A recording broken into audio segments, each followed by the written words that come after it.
Hello friends, in the previous class we saw Newton's first law of motion and Galileo's experiments. In this video we'll be seeing about inertia, examples of Newton's first law of motion with respect to inertia. And let's begin. Inertia. In the last video we saw that a body does not change its state of rest or uniform motion by itself unless acted upon by an external unbalanced force.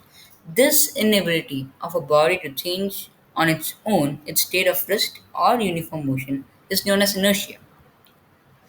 Newton's first law of motion is also known as Galileo's law of inertia. The inertia of rest is when a body at rest remains at rest. Inertia of motion is when a body keeps moving without any change in its velocity. Now let's discuss about inertia and mass. To change the velocity of a body, one has to apply a force. Consider two bodies with unequal masses, one with 10 kg and other with 5 kg. If you push the balls with equal force and the same amount of time, both start to move. But the body with 10 kg gains much lesser velocity than that of 5 kg body. Therefore, this means that a heavier body will have greater inertia than that of a lighter one. This is true for the inertia of rest and inertia of motion. Now consider two bodies, one with 2 kg mass and other with 100 kg mass. Both are coming towards you with equal velocities. If you try to stop them, it is definitely easier to stop the 2 kg body. Thus, we can conclude that the heavier the object, the more the inertia, and the lighter the object, the less the inertia. Now let's see examples of Newton's first law with respect to inertia. And let's see examples of Newton's first law with respect to inertia of rest first. Now when the bus suddenly starts moving forward from rest, the passengers fall backwards. Why do you think this happens? So bus is on in rest and the passengers are also in rest.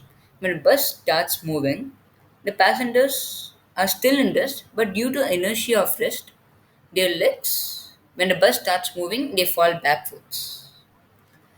When the curtains are beaten with a stick, the dust particles are removed. Dust particles and the curtain are at rest before we beat, but when we start beating the curtain, the curtain is no longer in rest, and hence the dust particles can be easily removed. When a tree is vigorously shaken, then some of the leaves fall from the tree. The tree and the leaves are in rest before we vigorously shake them.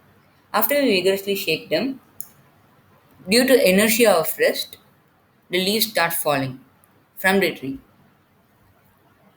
Now let's see some examples of inertia of motion. In a bus, the passengers fall forward when a fast moving bus stops suddenly. Now, in this, we saw when a bus suddenly starts moving, the passengers fall backwards because the legs of the passengers are connected to the bus, and when the bus starts moving, the other body is still in rest. Only the legs is connected to the bus. But when the other body is still in rest, due to inertia, they fall backward because they don't want to move. That's inability of a tendency to move. Likewise, the passengers fall forward when a fast moving bus stops suddenly. When a stop moving bus stops suddenly, the legs of the people will be in motion, but the rest of the body will be on rest. And when it stops suddenly, they move forward because the legs are in motion and it suddenly stops. That's right.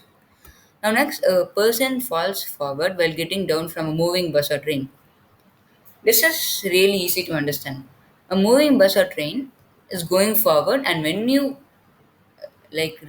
come out of the bus, the moving train or bus, you also fall forward because your legs are connected to the motion of the bus, which is going forward, and hence your legs also tend to go forward.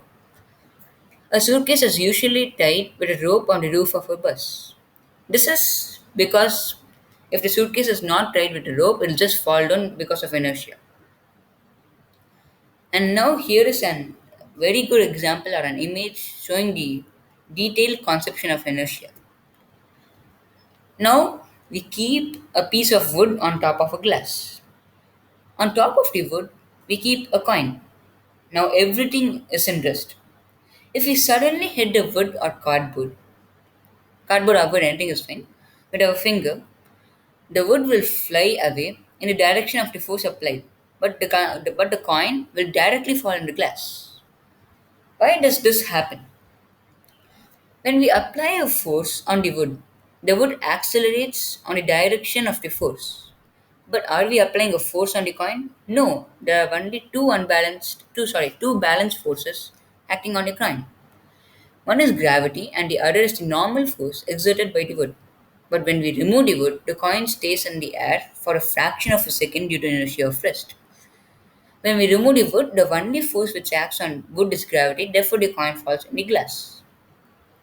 So, when we remove the wood, the only force which acts on the coin now is gravity because there's no more normal force, and hence it's due because the coin is in rest. For a fraction of second, it wants to be in rest, but the force of gravity is stronger and it goes to the tumbler or the glass.